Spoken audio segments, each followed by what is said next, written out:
ये तो मुख्यमंत्री से पूछिए। मुख्यमंत्री सुबह कुछ बोलते हैं, रात कुछ बोलते हैं। किसी के साथ बैठते हैं तो कुछ बोलते हैं, किसी के साथ सोते हैं तब कुछ बोलते हैं। देखिए, इस देश में दो धारा चल रही है, एक गोलवरकर की धारा और एक है अम्बेडकर की धारा। अम्बेडकर की धारा के तेजस्वी जी और महागठबंधन इसको लागू कर रहा है और इसका क्वार्टर फाइनल बंगाल में हो चुका है। सेमीफाइनल होना है यूपी में और फाइनल होना है दिल्ली में। चिराग पासवान से मिले थे श्याम रजक और उसके बाद आज राजधानी पटना पहुंचे हैं। राजधानी पटना पहुंचते ही उनसे ये सवाल किया गया कि आखिर आपने चिराग पासवान से मुलाकात की, क्या कुछ लगता है कि क्या चिराग पासवान गठबंधन में शामिल हो सकते हैं। उन्होंने स्पष्ट रूप से कहा है कि बिहार में और देश में दो धारा चल रही है, एक गोलवरकर की धारा और दूसरा अम्बेडकर की। जिनको गोलवरकर की धारा में रहना है वो रहें, जिनको अम्बेडकर की धारा में आना होगा वो आए और साथ मिलकर काम करें। लालू प्रसाद यादव की तबीयत भी जिस तरह से लगातार दिल्ली में वो हैं, तो उनसे भी मुलाकात हुई। यह भी सवाल किया गया तो उन्होंने कहा कि स्वास्थ्य अभी फिलहाल ठीक है और हम संगठन के आदमी हैं, इसलिए उनसे मुलाकात भी की है। श्याम रजक से जब बातचीत हुई तो उन्होंने क्या कुछ कहा, सुनिए उनके पूरे बयान। संगठन के हम पदाधिकारी हैं, हमारे संगठन के वो अध्यक्ष हैं, हम संगठन की बात न करेंगे।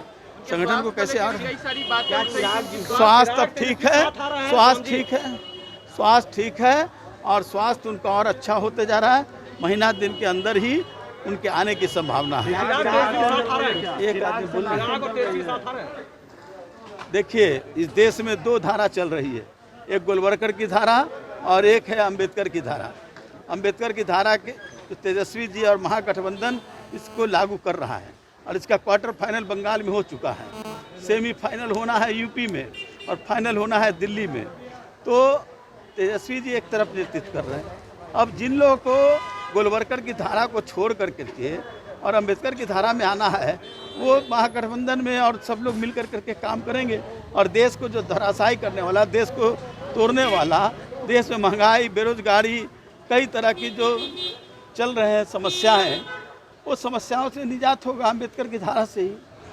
ये तो मुख्यमंत्री से पूछिए। मुख्यमंत्री सुबह कुछ बोलते हैं, रात कुछ बोलते हैं।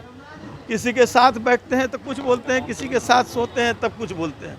उनके बोलने पर अब विश्वास है, जनता उनको विश्वास को खो चुकी है, उनके बातों का कोई महत्व नहीं। राजद को लगता है सबके लागू करना चाहिए या कुछ इस तरह की बात? जनसंख्या नियंत्रण के ही खिलाफ यही लोग जो है इस राज्य के मुख्यमंत्री हैं और देश के प्रधानमंत्री हैं, ये लोग 74 आंदोलन में संजय गांधी के 5 सूत्री के खिलाफ लड़ाई लड़े थे।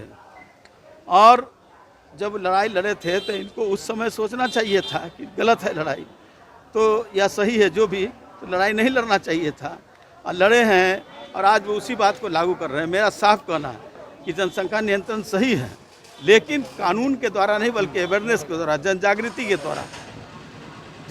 के द्वारा लोगों में इतनी जन जागृति किया जाए। और कानून से कोई चीज़ का नहीं होता है, कानून आप पालन कर दीजिए। उस समय हुआ था नसबंदी कानून के द्वारा और कितना त्राहिमाम मचा था, तो इनका भी जाना तय है।